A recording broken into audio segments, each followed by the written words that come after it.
There was no room for us in the inn, and before he could close the door, I begged and wept.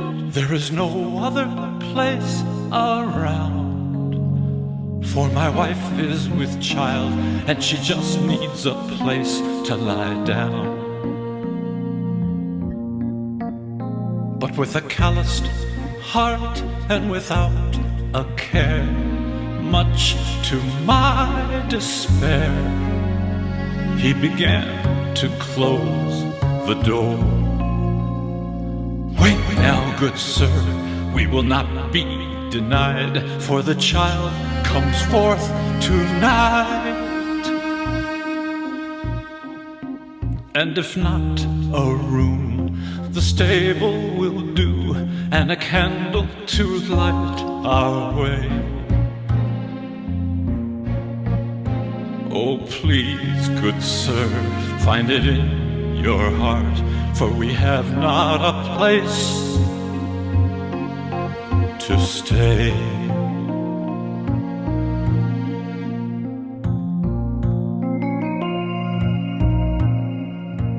But he could not allow a fire in the stable, and she could never give birth without light.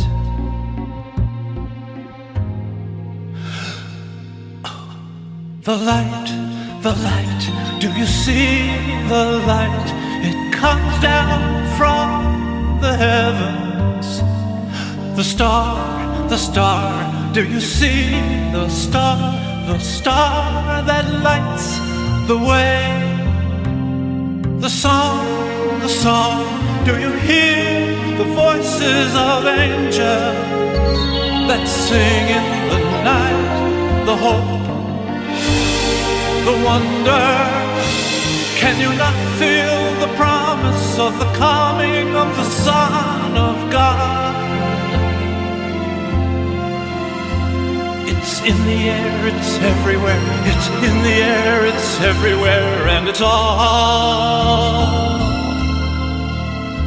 about love.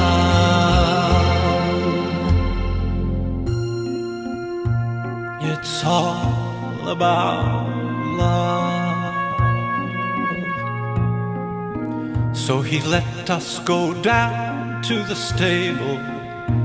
As he turned back inside the inn, as the night went on, the light it came down all around, and the shepherd boys prayed, and the wise men brought gifts from afar. And then the angels sang till the heavens rang, and the babe was born in the glory of that night. And the innkeeper stood in his window and watched as the manger was bathed in light. And on that night, with spirit reborn, in his heart he found love at last. With a basket of bread and a jug of wine, he then joined us and shared his repast. There was so much peace in this meek little place, and it beckoned to set his heart free. So we all sang, the angels, the shepherds, the wise men, the innkeeper, Mary and me. The child, do you see the child that came down from the heavens? The peace, do you feel the peace that flows on through his eyes? The song, do you hear the voices of angels that sing in the dawn? The hope,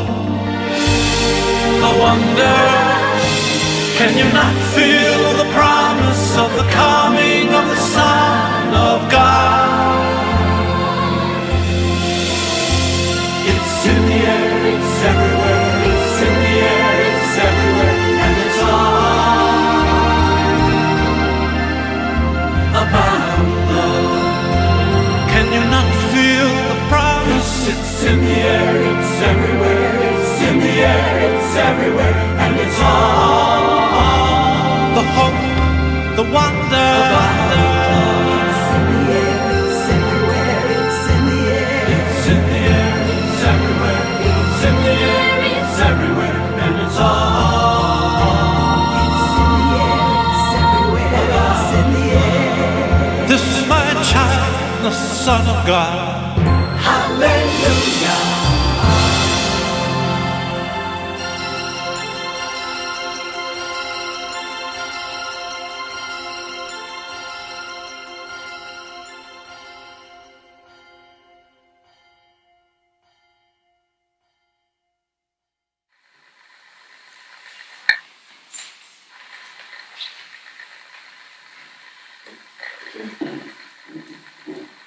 Good afternoon, ladies and gentlemen. Welcome to the First Church of Christ Saints, Sarasota. I'm Ben Nicely, a member of the Board of Directors, and it is my distinct pleasure and genuine honor to welcome you here and introduce to you today our out-of-town guest and renowned guest speaker. Please note that this session is being recorded and going out live on both YouTube and Facebook. And if you haven't done so already, I would ask you to silence your electronic devices, please.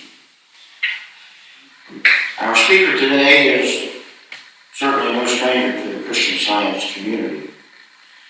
Her work has been printed in periodicals over 65 times, and I couldn't begin to count the number of times she has made such a presentation as she is today. She has spoken on Christian Science in Canada, New Zealand, Australia, England, Switzerland, France, Germany, Italy, and throughout the United States. Prior to having the practice of Christian Science, Lona appeared on stage in a few motion pictures and hundreds of TV commercials. She was TV's Mrs. Safeway for several years throughout the middle part of the United States. When getting her master's degree in drama, Lona acted with Jerry Silverman, but you might know him better as Gene Wilder or even Willy Wonka. Lona's family are all Christian Scientists. Two of them are in our audience today. Her son Marshall, former editor of the Christian Science Monitor and chief executive of the Principium, and her daughter-in-law, Clara Germani, who is currently a senior editor at Christian Science Monitor. We would like to pay special thanks to Mr. Peter Link of Watchfire Music for allowing us to use the music that he composed specifically for Lona's presentation today. It played as prelude a moment ago, and we'll hear more later. The title of her presentation this afternoon is Christmas and Christian Science. It's all about love. Ladies and gentlemen, please welcome all the way from Moon Beach, California, Miss Lona Ingwerson.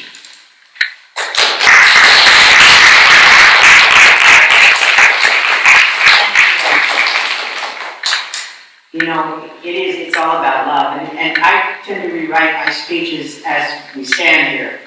But I just heard something that really is so all about love that I've got to share it with you. And it's about this guy, Ben Nicely. And I'm going to introduce him as Colonel Nicely. Colonel Nicely has served the military for the love of America. It's all about love. He volunteered his services. He was not drafted. So as a young man, he went into the Vietnam War. He was a pilot on the helicopters. The helicopters that went out to bring rescue material to the fighting people. But his helicopter was shot down. There were 4 of them in it. 2 of them were instantly killed. He caught on fire and was trapped in the helicopter. When all about love, his co-pilot, who was injured himself, broke through the window on his side, smothered him quickly to get the flames out with some cloth, and then dragged him out into the wilderness because the Vietnam were all around him trying to find him. They realized that there were the bodies left in the plane, the 2 were not there. So he was an MIA, missing in action for a period of time. And during that period of time, think about this, because they were searching for him everywhere. They were on the Ho Chi Minh Trail when this happened. They were unable to have any water or food. Think about it. Going through a period of time, many days, with no water and no food. But the Americans won't let a guy go untouched. One day he saw an interesting opening in some leaves in the jungle. And he felt as though some hands were prying his leaves apart. And he, with some trepidation, waited to see, is it the Vietnam that they found us? And he heard something. He heard dust off. That was the American clue that meant we are Americans and we come to get you. With some trepidation, he waited a few minutes more just in case the enemy had gotten onto that symbol and they were going to go out into the open. And then he heard once again, dust off. Hey, buddy. That was the final symbol. And this was the Quaker news. When the dust off was followed by 2 clicks, and then without doubt, the American soldiers had arrived. 5 of them had come in on a helicopter, risking their own lives to save Ben and his friend. And they managed to carry him out. He was terribly badly injured. And they carried him out over their heads. He now wears a prosthesis device because of this. He was hospitalized after that for a long time. But he could have easily gotten out of the service at that point. But because he loves America so much, he insisted on staying in. He then went under the staff of General Schwarzkopf into the Desert Storm. And he worked personally with him in what is called a war room, which is 5 levels underground, where they were planning out the strategies for the different things. And he mentioned the love that Schwarzkopf had for the soldiers. He said whenever he would devise a plan, an idea, Schwarzkopf would say, how does this affect the soldier? It was all about love. When he finally retired from the service, this good man took on a couple of ideas. One was to become, as was announced, the chairman of the board of directors of this Christian Science Church in Sarasota, Florida.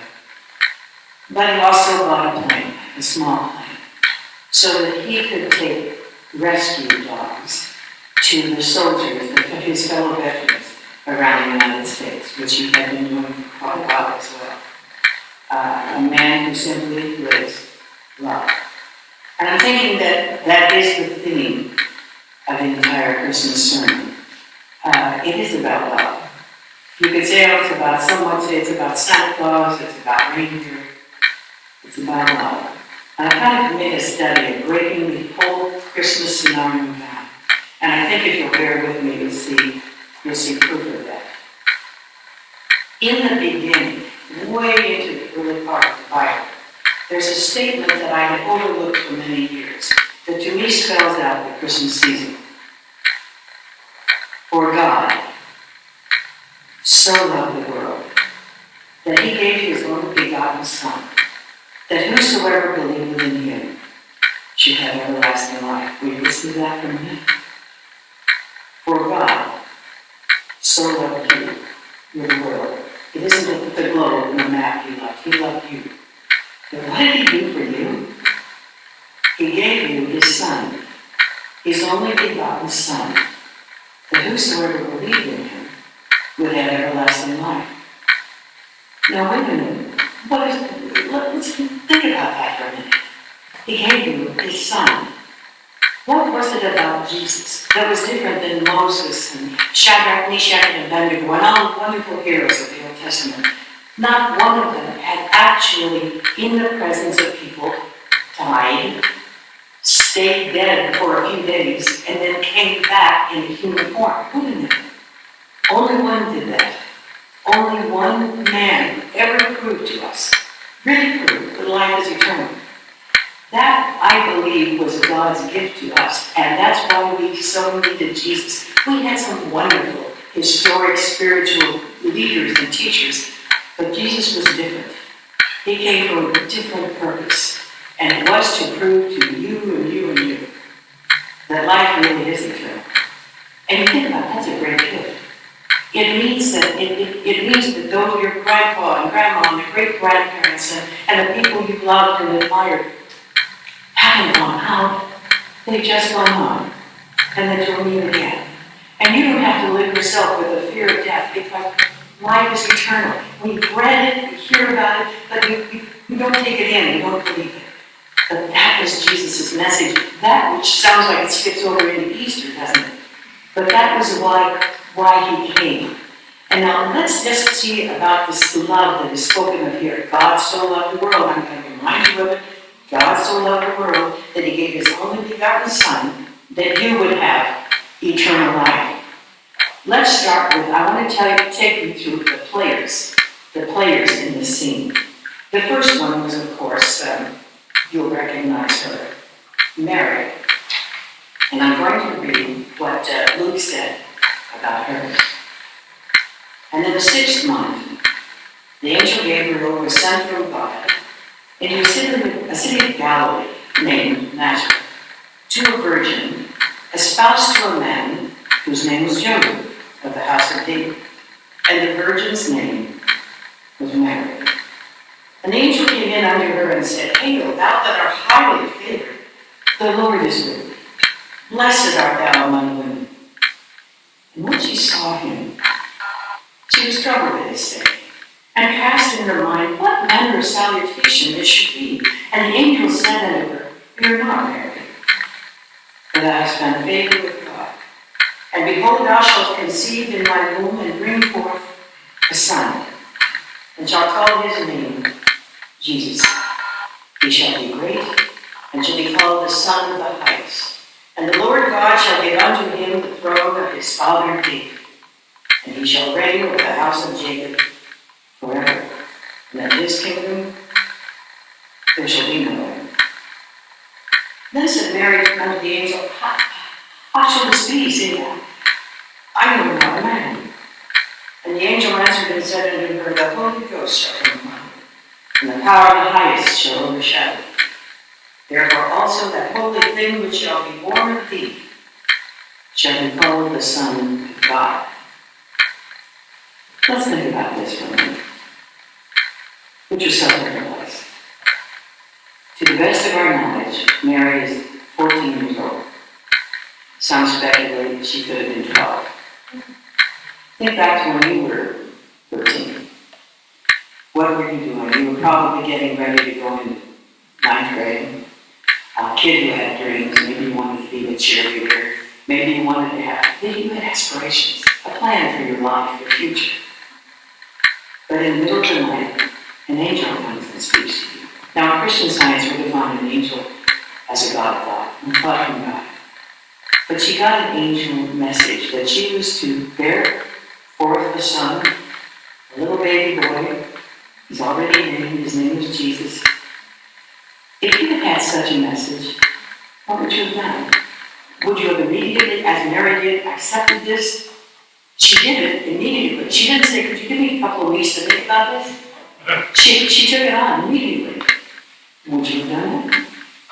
Why did she? Why would she immediately have given up her entire life plan to bring forth this baby boy? She didn't know it was going to make her famous. She just knew that she loved God. And she loved the concept of this Messiah, this baby, this king that had been promised. We're going to call him the Christ, Jesus, the King, Messiah. We were giving him all kinds of names. We know who we're talking about. And she was one who was very cognizant of this prophecy, of this baby that was to come. So she didn't hesitate for a moment. She was giving up her reputation. She was giving up every plan she had, her family, her community. She had no idea what lay ahead for her. And many things did lay ahead for her. Without hesitation, because of her love for God and her love for his promised Messiah, she took it on. 13 years old, 14. Who got Joseph? Okay, guys, put yourself in his place. Here's what Matthew had to say about him. Then Joseph, being a just man, and not willing to make her a public example, was minded to put her away privily. But while he thought on these things, behold, the angel of the Lord appeared unto him in a dream, saying, Joseph, thou son of David, fear not to take unto thee Mary, thy wife. For that which is conceived in her is of the Holy Ghost, and she shall bring forth a son, and thou shalt call his name Jesus, for he shall save his people from their sins. Now all this was done that it might be fulfilled, which was spoken of the Lord by the prophet, saying, Behold, a virgin shall be with child, and shall bring forth a son, and he shall call his name Emmanuel, which, being interpreted, is God with us. Then Joseph, being raised from sleep, did as the angel of the Lord had bidden him, and took unto him his wife, and knew her not, till she had brought forth her firstborn son, and he called his name Jesus. Okay, guys. How old was Joseph? Oh, there's so much speculation. But let's pretend here that maybe he was around 19 or 20 years old. Okay, so you're 19. You're out of high school. You probably had a vision in his case of being a carpenter, because his dad was a carpenter. You had plans. Gosh, I was going to build that little thing over there, and I was going to redesign. No, wait a minute. Stop, Joseph. Everything comes to a stop. Your girlfriend is going to have a baby. His first thought, put her away quietly. This could be embarrassing to her, to me. No. In a dream, it comes to him that this is to be the child of God, and he's been chosen to be a part of it. Joseph also was a God-fearing man, and Joseph was well aware of his promised Messiah. Furthermore, there's something special about Joseph. He was of the house of David. That was very important. He was an ancestor of David. David had preceded him, and prophecy had said that that would be the case. He would be from the house of David. And so this young couple got married, and the show begins. But there couldn't have been anything but a great deal of love on the part of both Mary and Joseph to take on a very heavy responsibility, which in each case would be completely life-changing. And then we have another group of people in this scenario, and Matthew has this to say about them. They're a very, very intriguing group. Now, when Jesus was born in Bethlehem, in Judea, in the days of Herod the king, behold, there came wise men from the east to Jerusalem, saying, Where is he that is born King of the Jews? For we have seen his star in the east, and are come to worship him. When Herod the king had heard these things, he was troubled, and all Jerusalem with him. And when he had gathered all the chief priests and scribes of the people together, he demanded of them where Christ should be born. And they said unto him, In Bethlehem of Judea. For thus it is written by the prophet, And thou, Bethlehem, in the land of Judah, art not the least among the princes of Judah. For out of thee shall come a governor, that shall rule my people, Israel. Then Herod, when he had privily called the wise men, he inquired of them diligently what time the star appeared. And he sent them to Bethlehem and said, "Go and search diligently for the young child, and when ye have found him, bring me word again, that I may come and worship him also." When they had heard the king, they departed. And lo, the star which they saw in the east went before them, till it came and stood over where the young child was. When they saw the star, they rejoiced with exceeding great joy, and when they were come into the house, they saw the young child with Mary, his mother, and fell down and worshipped him. And when they had opened their treasures, they presented unto him gifts, gold and frankincense and myrrh. And being warned of God in a dream that they should not return to Herod, they departed into their own country another way. This is an intriguing part of the story. These men acted purely out of love. These were three of the most powerful men in the Middle East. We understand one of them to have been the king of Arabia, Balthazar, a black man. The other king of Persia, Makkari, and the other the king of India, Caspar. That's what we think. But you know, we don't even know there were three men. The only reason history has now recorded it as three wise men is that there were three gifts left. And they weren't diapers and baby booties and things. They were pretty significant gifts. So they counted the kings because of the gifts. But they say that there could have been a couple of kings. There could have been half a dozen. No one was there. Instagram wasn't recording it, neither was Facebook. So no one really knows for sure. But probably these three kings, and they were wise men. They had made a study of the prophecy and of the stars for many, many years. They were the ones who had brought it. They defined it. This baby was going to come, and there was going to be a star, and it would probably be in the Bethlehem area, and watch for that star. Keep an eye on the planets. Very wise men. Now, why did they bring those three gifts? Gold, we don't know. Gold has great value, but that's indisputable.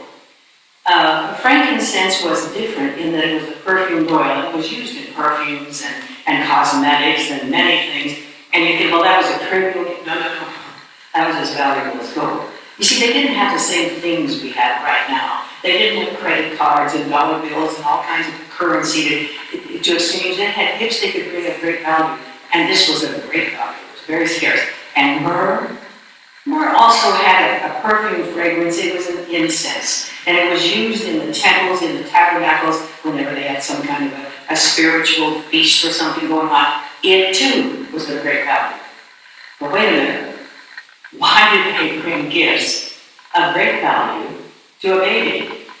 A baby doesn't need anything.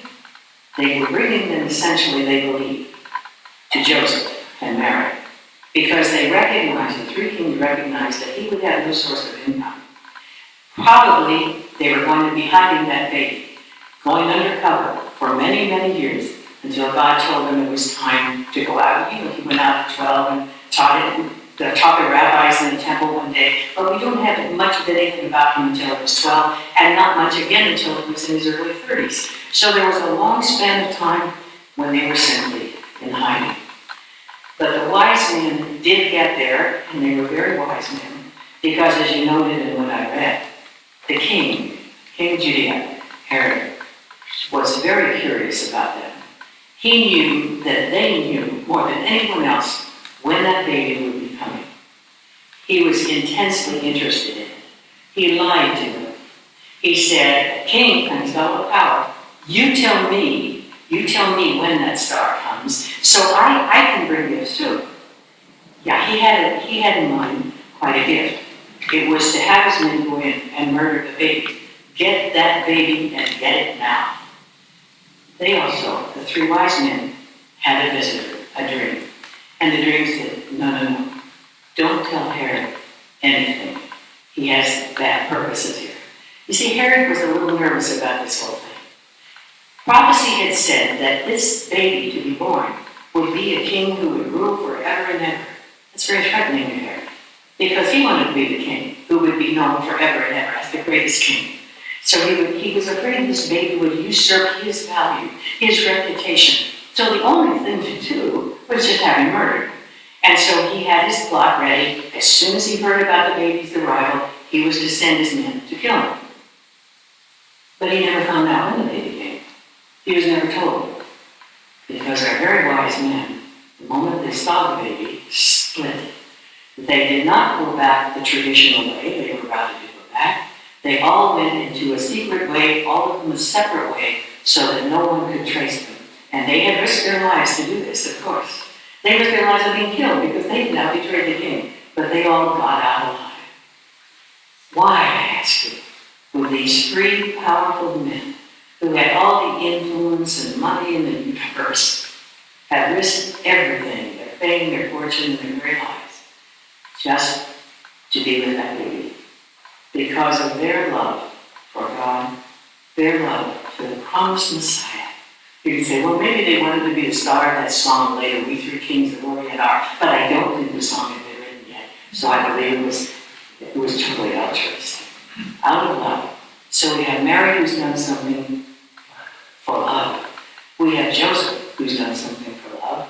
We have the three wise men, and who's left in the scene but the shepherds. The shepherds were different, and they fulfilled a different role. Let's talk about them for just a minute. The shepherds, according to Luke, were in the same country as the wise men, abiding in the field, keeping watch over their flock by night. And lo, the angel of the Lord came upon them, and the glory of the Lord shone round about them, and they were sore afraid. And the angel said unto them, Fear not, for behold, I bring you good tidings of great joy, which shall be to all people. For unto you is born this day in the city of David a Savior, which is Christ the Lord. And this shall be a sign unto you. Ye shall find the babe wrapped in swaddling clothes, lying in the manger.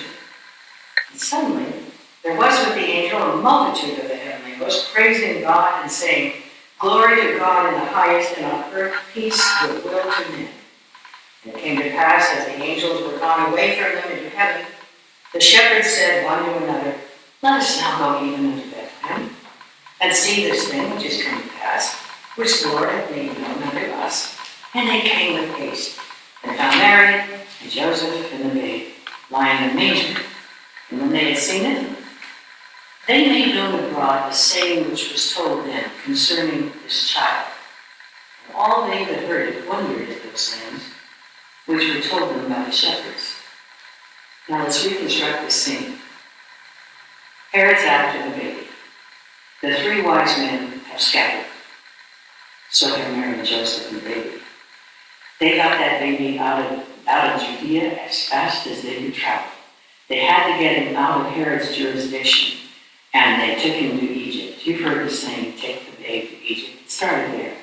They had to go these circuitous routes, and they were successful, as you well know, in saving that baby's life.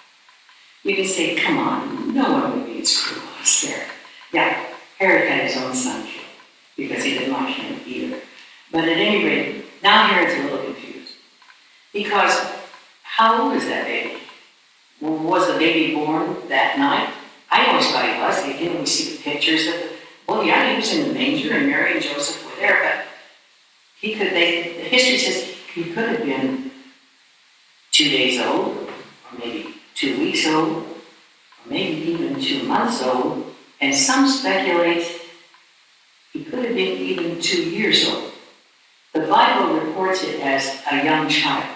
The shepherds and angels said born this night, but all the other records just say a young child. That was protection for the baby Jesus. Because Herod immediately put out the notice to all of his companies, all of his armies, to kill every boy baby who is, what age is he going to put in there? What if he says every boy baby born that would be 2 weeks old, but what if he's older? I miss the baby, I gotta kill that baby. So he put out an edict that all baby boys under the age of 2 should be murdered. That's why they had to get out of there, and get out of there quickly. Now, why did the shepherds get involved? Think about it for a minute. We don't have television. We don't have Instagram. We don't have all of the means we now have to communicate with people. The public has waited with bated breath for this baby, for this Messiah to come. It's their promise. They have read the prophecies. They're so excited. But when? The shepherds were the very people, the very group that could go to the manger that night. Herod's men aren't going to follow them. They could be proof that a baby has been born there. And they can take it back to all the villages, the little villages, where they were herding sheep for those people, and tell their cousins and their aunts and their neighbors and their friends, who would tell the people in the next village and the next village and the next village. And the word got out, not that it's so many days old. All that mattered was the Messiah has come. The promised Messiah is here. So the shepherds became the Facebook of the century there. They just were the one means you would have of getting the word out to everyone. And the word was waiting for that word. It shouldn't be kept a secret from them for 33 years, for heaven's sake. They had to know. They were waiting for that. And the shepherds, it's interesting to think, come on, these were lay people. They had other things to do. They could have stayed there in the field and taken care of the sheep and gotten home earlier to their own families. There was no thought of some of them saying, we need to get on home. Each one of them, without a moment's hesitation, went. Why? Because they too were well aware of this prophecy and so loved the possibility that that baby had come, so loved God. It was all about love. Mary and Joseph and the wise men and the shepherds. I wrote a poem about that once, which was published, because I was thinking of a statement I had read in a book we're going to talk about later. The statement read, "The wakeful shepherd beholds the first faint morning beams, ere cometh the full radiance of the risen day." And the poem was entitled, "I'm Beginning to See the Light." That was an old song. Anyway, the key to seeing those beams, maybe it's to be a shepherd. Not everyone noted the star. The shepherds did. Not everyone paid attention to it. The shepherds did. Not everyone followed it. The shepherds did. Silly thought, you might say. There's no big call for shepherds in my town. Oh, really? Oh, really? Think again. A shepherd in this context is someone who's really watching over the flock. The flock being all within one's thought range. It's watching what we take in on the news, and the neighbors, from what we see and hear. It's being watchful of our thinking, our words, our actions. It's recognizing a star, that Christ light, when others are just seeing a dark sky. It's seeing what others don't. And maybe that's what it means to be a wise man, like those others who saw the star, who refused to focus on anything else, who just couldn't be deterred. And now we get to the main player, because now we're going to talk about him, about Jesus. Why is it that over 2 billion people will be celebrating his birthday later this month? 92% of the Americans will be. Why is it that after 2,021 years, we are still holding a day aside for him? Maybe it was because of his stupendous, marvelous, miraculous birth. No, I think it was because of his stupendous and miraculous life. What did he do? What did he do? Well, he healed the sick. He raised the dead. He cleansed the leper. You say, come on, leper, that's no big deal anymore. Oh, come on, why don't we sacrifice the virus or cancer of one of our dread things now? The leprosy. He provided food for 5,000 men plus women and children when they had just that tiny basket full of food and had 12 baskets left over. What does that tell you about supply? What does he tell you about each of these things? He healed the sick. He raised the dead. He gave some, he used tax money. That's coming up pretty soon too, isn't it? Pulled it out of a fish's mouth. He didn't have any income to pay taxes, but they were due. So I guess he's saying that maybe put something word up here at the church that divine love always has and always will meet every human need, whether it's a health need or financial need or emotional need, whatever it is. He was always there with an answer. Furthermore, he told us to forgive those who had trespassed against us, those who had said bad things about us. He told us that if someone slaps you on the cheek, you give them the other cheek also. He said if they steal your coat, you give them your other coat. He was a man of absolute love. That was his message. His message, when you break a dog down, was one of love. And what did he want us to do? Oh, us? Were we supposed to do something? Yeah, he asked us to follow him. He asked us if we would follow his example, do what he did, and do more than that. In fact, he said that if we should be doing more, because he said, greater things than this shall you do, because I go unto the Father. He expected us to actually follow him. But how do you do that? And that's what we're going to talk about for a little while. And maybe that's why the name of this church is Christian Science. Maybe you've heard those words, Christian Science. You went on this YouTube because it said First Church of Christ Science, Sarasota, Florida. I've never heard of First Church of Christ Science, but you've heard of Christian Science. Because what you've heard is a fallacy, probably. You probably heard they're the people who don't believe in doctors. You know, I've studied Christian Science all my life, and I've never yet heard that in our church. I've never read it anywhere. It's total fallacy. He doesn't believe we don't believe in doctors. It's that we believe in God. That's all. And when Jesus was asked by two very prominent men, two different times, what can I do to eternal life? Get life eternal. Well, what's the secret? What's the deal? He kind of told us the same thing. He said three things, really. Love God with all your heart and soul and mind. You think, well, do I do that? I mean, what does it mean? I mean, of course I love God. Really? How do I prove that? Well, I don't dislike God. I mean, he's okay. I don't know how I love God. It seems to me that if you really love someone, you trust them. You trust them with your very life. You turn to them constantly. It isn't, oh, dear God, what am I going to do now? In a slang way, it is, dear God, what am I going to do now? It's when you're not feeling well, dear God. When you're having a problem, it's constantly turning to God. You know what it is? It's feeling the absolute awesomeness of God. God, I wrote a poem about that one too, because we had an interesting incident in our church in Laguna Beach one night. A stranger had come in, which in itself is sometimes an unusual incident, and he was sitting down toward the front, further unusual incident. And when it came time for testimonies, we have testimonies every Wednesday night, this guy asked for the microphone. And I thought, oh my, what's going to happen now? But he virtually whispered into it. And if I recall, it went something like this. Well, what if? I mean, what if God really is love? I mean, that God is around me all the time. He's at my right and my left and above and below. He's always there.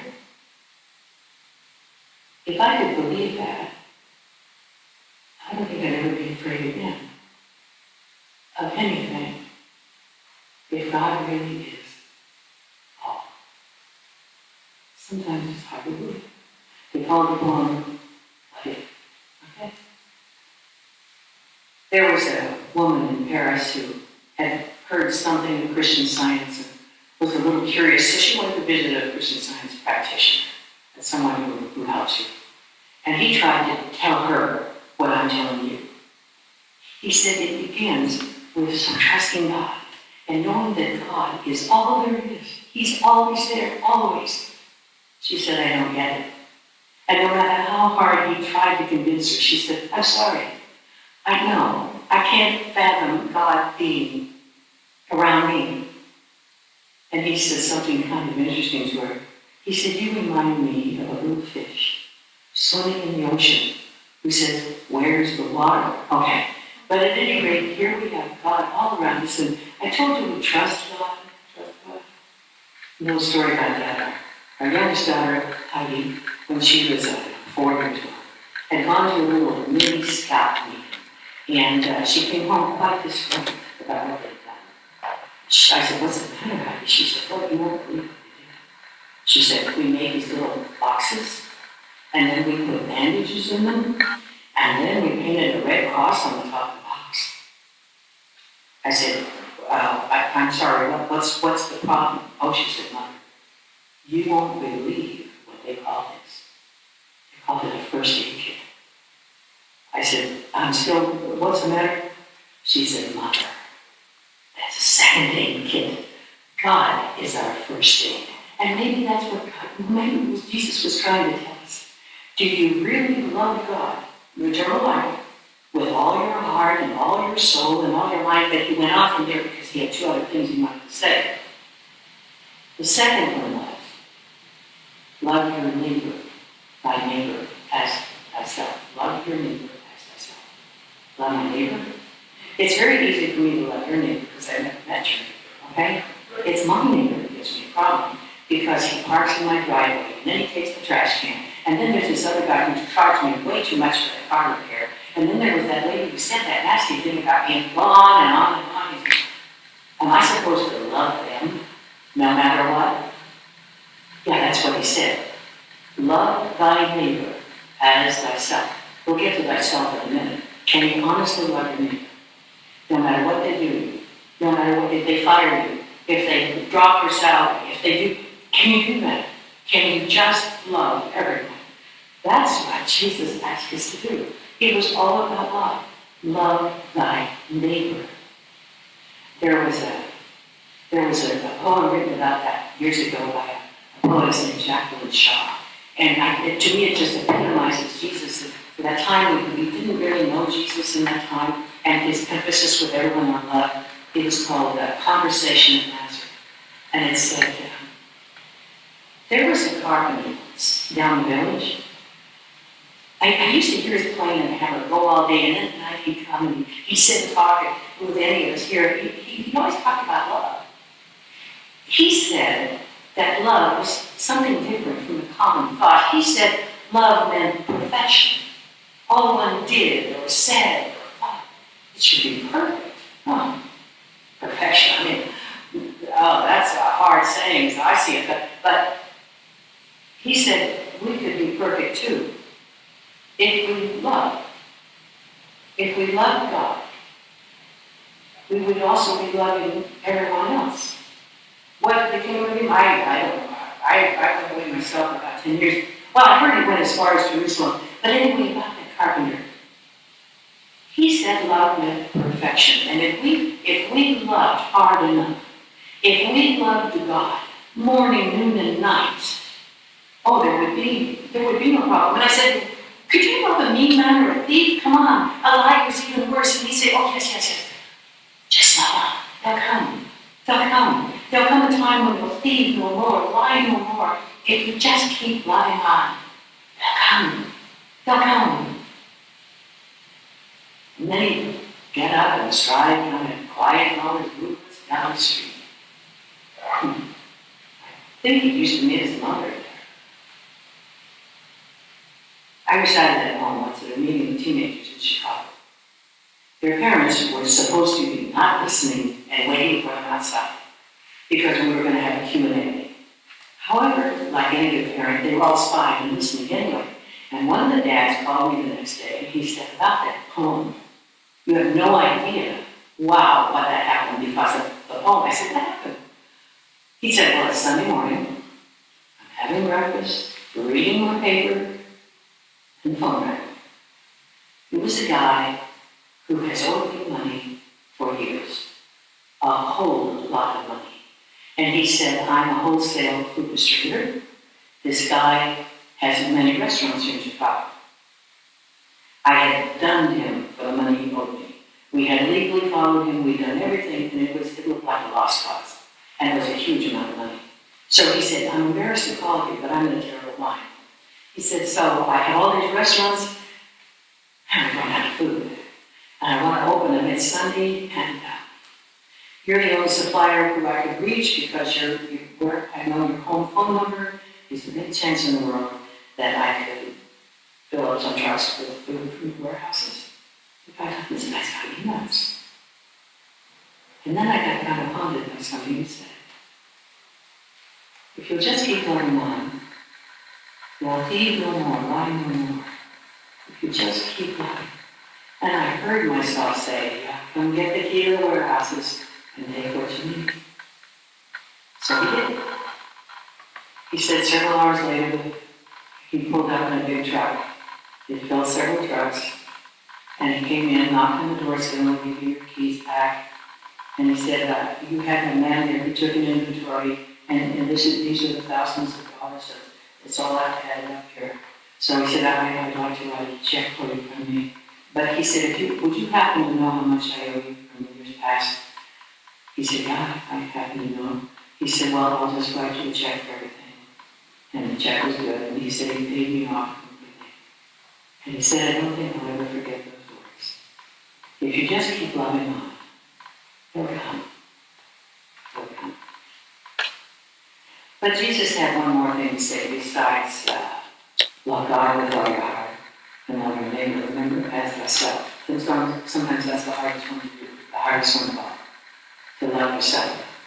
You say, I don't know how I do that. I have these defects, I have these weaknesses, I have these limitations, I ruined this over here, I've blown this thing, I have so many, I'm seeing myself as a failing mortal. But that's where the problem lies. That's how you see yourself. You see, that's not how God sees you.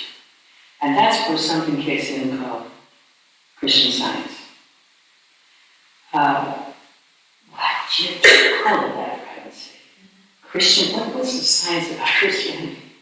Well, it's pretty strong. You know, we have computer science, we have mathematical science, biological science, physical science, we have all kinds of sciences. Why would this be called Christian Science? It started back in the 1800s when a woman named Mary Baker Eddy had a fall on the ice. And Christian Science knows the story well, but I notice YouTube is going out to people who do not know the story, so bear with me for a moment.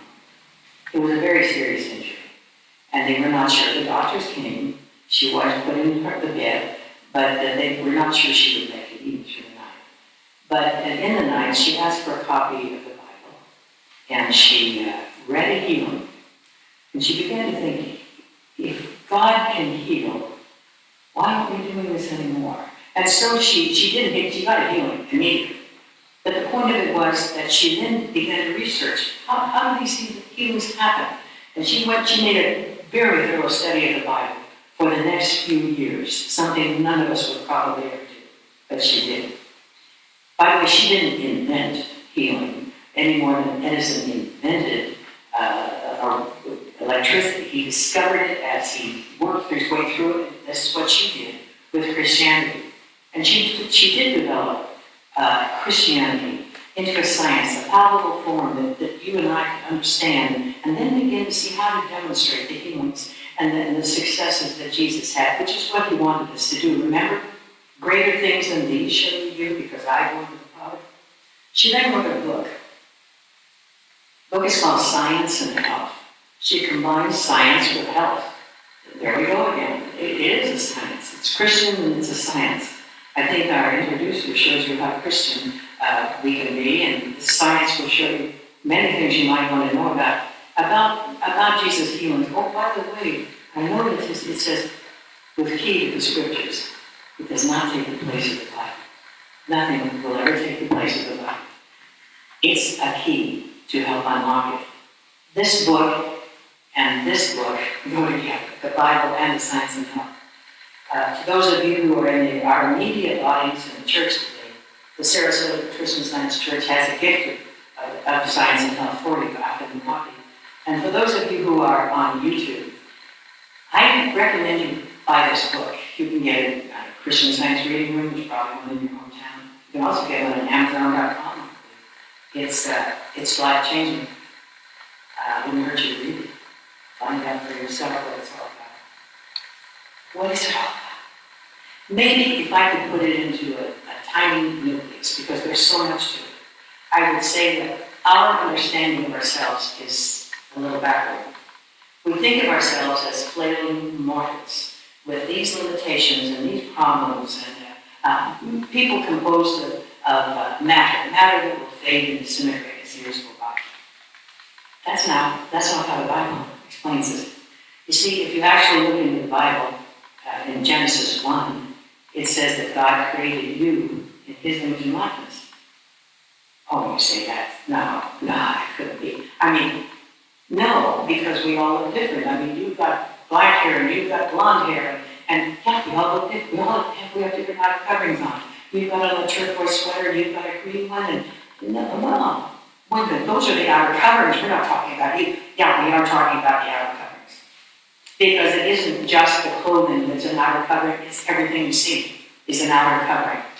This isn't the shell that goes on into eternity. Think about that. But if life does, what goes through eternity? Not the clothing, not the shell, but you. That which is you, the image, the likeness of God, recognizable as such. Genesis 1. No. I've seen pictures of God. God is a guy in the sky on a throne. Well, that's Michelangelo's picture. Shall we go with Michelangelo or should we go with Jesus? Why do we try Jesus? Because in John 4:24, Jesus said, God is a spirit. And they that worship Him must worship Him in spirit and in truth. Wait a minute, wait. Jesus said that? Yeah, Jesus said, God is a spirit. Wait a minute. And Genesis said that man is His image and likeness?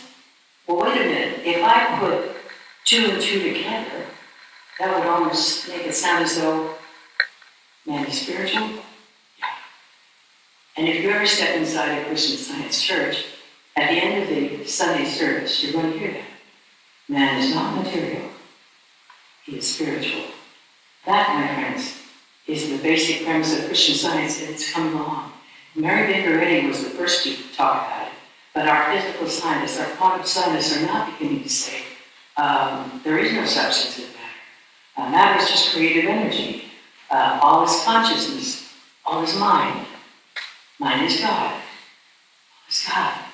We're getting there as a civilization. We're getting there. We're going to make the one of the poems, I do a lot of poetry here, I want to share one more with you that I think probably epitomizes what I'm trying to say better than anything I can say.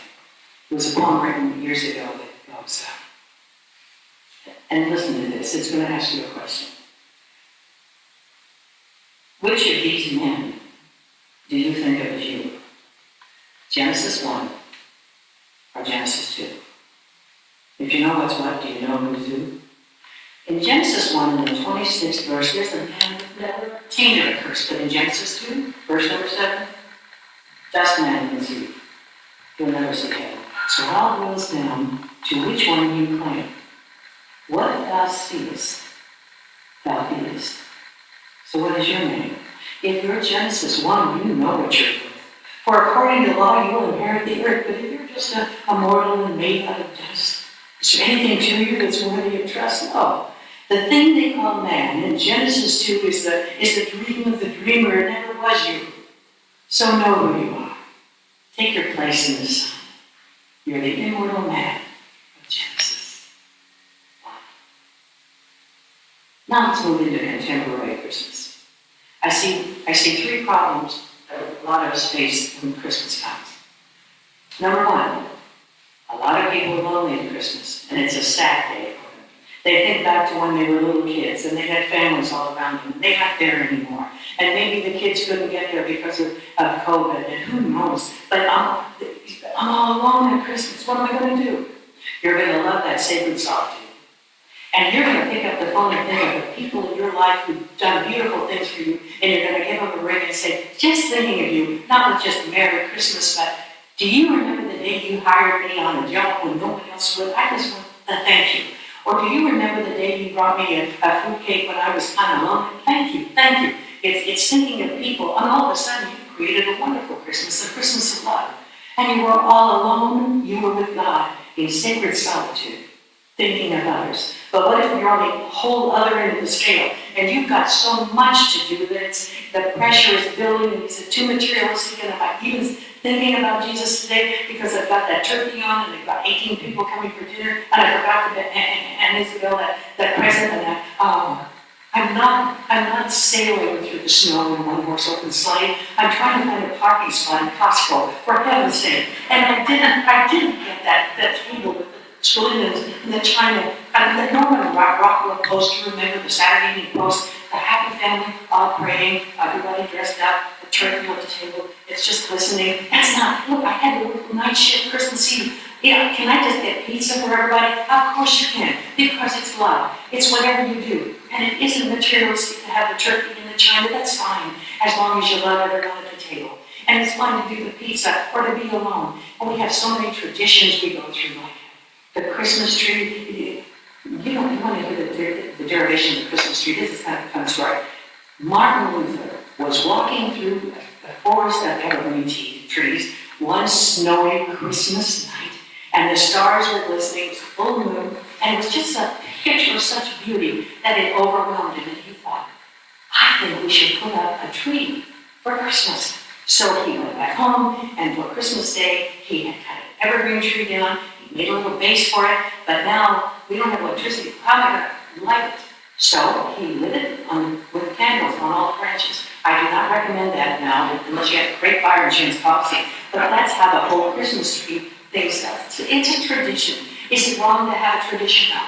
It's love. Is it wrong not to have it? Of course. It's just love. It doesn't matter what you do with it. You don't have to go through all the tweezers, but if you do, it's still love. Paul in the 13th chapter, 1 Corinthians, had something to say that kind of bears in here. He said, though I speak with the tongue of men and of angels and have not charity, I substitute love for charity. I am a sounding brass or a tinkling cymbal. And though I bestow all my goods to feed the poor, and though I give my body to be burned and have not love, it profiteth me nothing. And now abideth faith, hope, love. These three, but the greatest of these is love. Modern day version. If I decorate my house perfectly with strands of twinkling lights, but do not show love to my neighbors, I'm just another decorator. If I slave away in the kitchen, baking dozens of Christmas cookies, preparing gourmet meals, arranging a beautifully adorned table at mealtime, but do not show love to my family, I'm just another cook.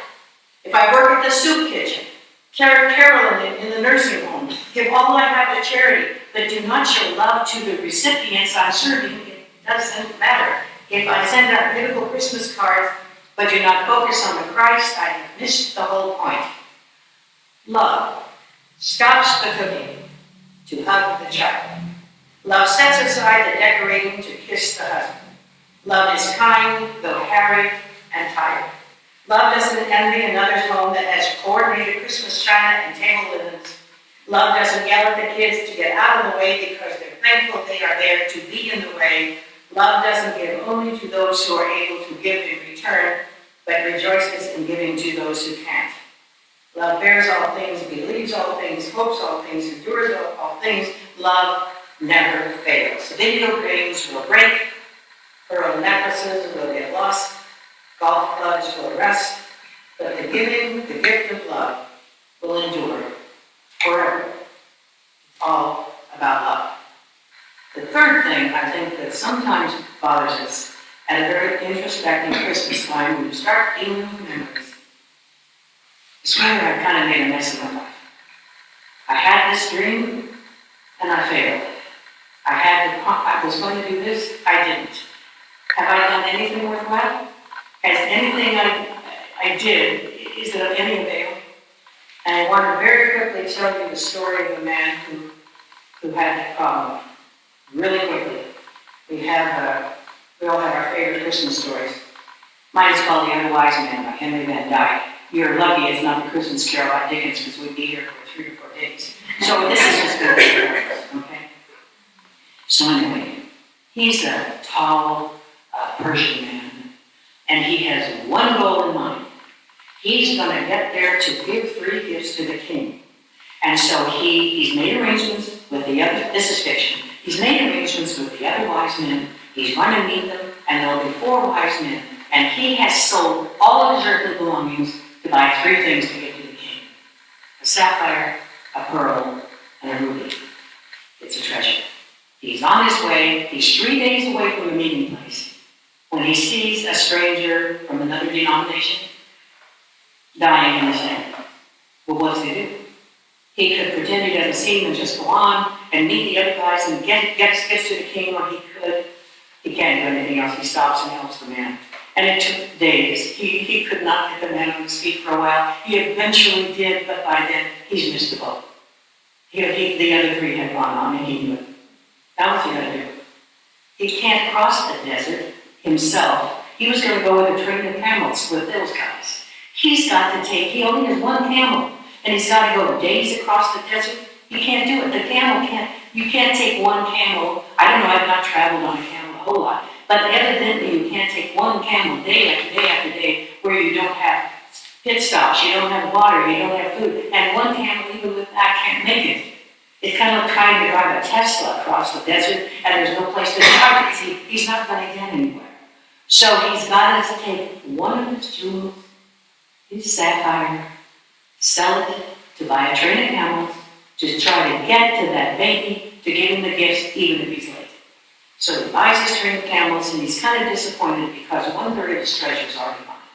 He gets there, and there's no one there. The innkeeper, who Peter Lake spoke of, said they've gone on. They had to get out of Herod's way. The 3 wise men, no, they all left different ways. Well, do you know where they went? Probably Egypt. I don't know. No one knows. Well, he's not going to give up. He's got 2 big, giant gifts to give to that king, and he's not going to be undeterred. So he goes to a little village and says, anyone? And let's see, Mary and Joseph and a little, and no. He sees a woman standing in front of her little hut, and he said, I'm looking for Mary and Joseph. And she said, no, they're on the way to Egypt. She said, furthermore, we're in horrible trouble here. Herod's put this edict out that all the baby boys under 2 have to be killed. And they're coming into the town. She's holding a little baby boy. He said, get inside. He closes the door behind him. Their swords are still brandishing with blood. It was a terrible scene. So they rip up to this house, this little cabin, this hut, whatever we call it, and Artaban says, a ruby, for the captain of the guard who sees no child in his house. Well, that was a huge, huge ruby. The captain looked at it, grabbed it, and said, go on, no child here. But Artaban has now lost 2 of his gifts. He only has 1 left. He's going to give it to the king, but he can't find him. He searches for him. He hears he's here, he's there, he's everywhere, but he can't find him. He follows his trail, but again, we don't have Google Maps. We don't know where he is.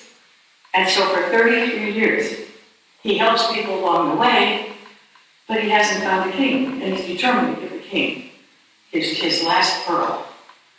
He goes into Jerusalem, and there's rioting in the streets. People are screaming and yelling and running. He says, what's going on? Oh, they said, didn't you know? They're crucifying Jesus today. Oh, this is his opportunity. This is why he's been brought here. He will take his pearl, he will give it to the men who are holding Jesus, and he'll be able to free him. His gift will be accepted. So he's charging down the street when someone grabs his tunic and stops him. And it's a young girl. She said, please, sir, please, the slave traders, they're coming. They're going to sell me into slavery. I beg you, if you have any funds, if you have anything, please, don't let me live a life of slavery. It's his last opportunity or his great temptation. But Artaban hands the pearl to the slave trader. They release the girl, and he thinks, it's over. I failed in every aspect of my life. At which point there's an earthquake. Remember, there was an earthquake when Jesus was crucified? and a tile from the adjoining roof fell and hit Artaban in the head, a death-defying blow. And he lay there in the ground dying. And she said, the girl said, I thought I heard a voice. And then he answered, and I heard what he said. He said, not so, my wife, not so. When saw I thee hungry and gave thee food, or thirsty and gave thee drink? I've searched for you for 33 years. I never found you. And then she heard the voice a little more distinctly answer, inasmuch as you have done it under one of the least of these my brethren, you have done it unto me. And the last line in the book said, a calm radiance of wonder and joy lighted the pale face of our man, like the first ray of dawn on the snowy mountain peak. One long, last breath of relief exhaled gently from his lips. His journey was ended. His treasures accepted. Artaban had found the king. It's all about love.